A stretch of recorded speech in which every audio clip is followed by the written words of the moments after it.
Hi, welcome to Inspiring Minds 711, the academic convenience store where you can find fun, fast, and functional facts. Thank you so much for stopping by and joining with me today. And I would like to invite you to please like, share, and subscribe to the channel. I know it's been a few weeks since I last posted a video, so I thank you so much for joining me today. I would also like to say thank you to all the students that participated in the Mega Math Bootcamp. We just wrapped up this week our last session, so we had a chance to dive more deeper into our base 10 number system. We had a chance to look at how decimals play a role in the place value system. We've looked at how the values of the digits increase 10 times as they move to the left and decrease by 10 times as they move to the right. And so I want to thank all of you for participating in our first Mega Math Bootcamp session. I would also like to invite more of you to join us. Head on over to the academicconvenience-store.com. The academicconvenience-store.com is where you could sign up for tutoring, Mega Math Bootcamp. I would like to start adding more language arts camps as well. But our next Mega Math Bootcamp will be fraction concepts. So please, again, head on over to the academicconvenience-store.com. But for today, we will be looking at multiplying decimals. The previous video, we were looking at adding and subtracting decimals. And the main idea there was that we want to make sure our decimal points are aligned as we're adding up our values. And so the key for adding and subtracting decimals was in the alignment. But today you're going to notice multiplying decimals is a little bit different. So there are three main steps I want to look at as we start practicing multiplying decimals. So let's take a look at our first example. Here we go. So we've got our first step. Number one is to multiply. When you are multiplying decimal values, you multiply in the same way you would whole numbers. The process of multiplying doesn't change. And so multiply the same way you would whole numbers. The second step is you're going to count the number of decimals in each factor combined.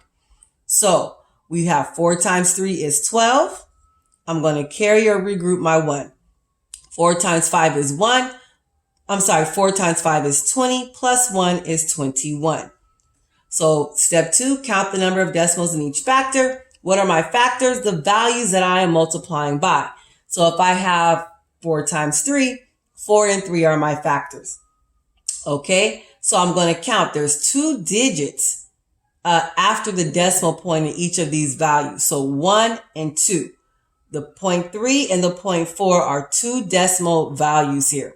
So since I have 2 decimal values in my factor, I'm going to count from step 3 is to count the same number of decimal digits from right to left in your product. So we're going to count 1, 2.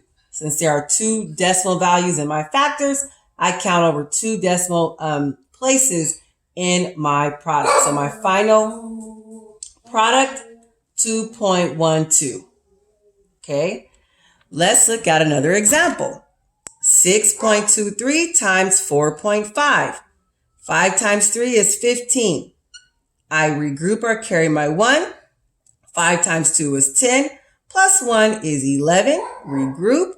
5 times 6 is 30. Plus 1 is 31. When I am multiplying a 2-digit multiplier, you have to make sure, well, first I like to erase the regrouping values as to make sure I do not accidentally add them into my final or my partial product area and I end up with the wrong answer. The second thing to remember when you're multiplying by 2 digits is 4 times 3 is 12. I put my 2 here and regroup my 1, but notice I cannot put the 2 under the 5.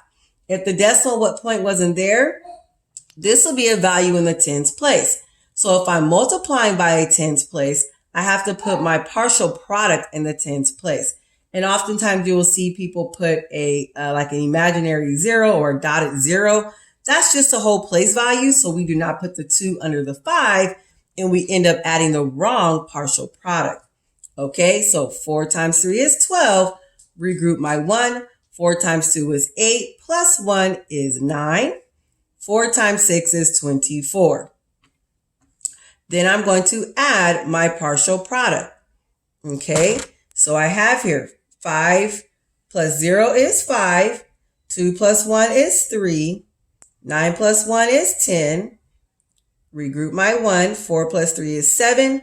Plus 1 is 8. And then, of course, 2 plus 0 is 2.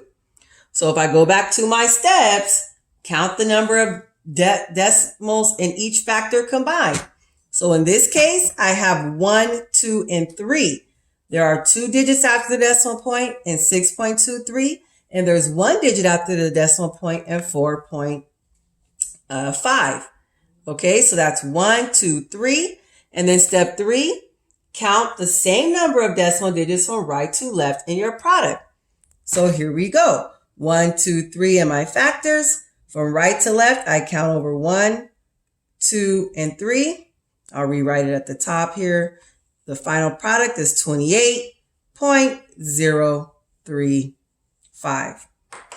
Okay, and so that is pretty much the main takeaway when you are multiplying decimals. Number 1 is to multiply as you would the whole numbers.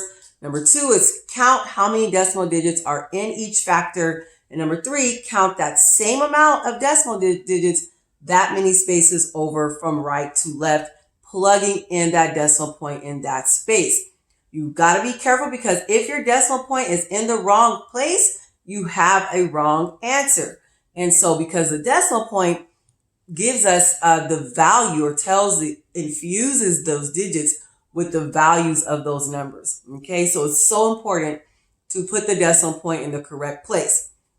And so you see the difference between adding and subtracting decimals, or where you want to align. And notice with your multiplying decimals, notice that the decimals are not even lined up like they were in the adding and subtracting digits, because you don't have to worry about that, because it's not a matter of aligning.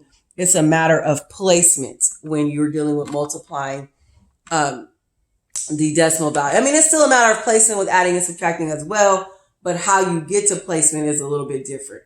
So that is the most we have here for today.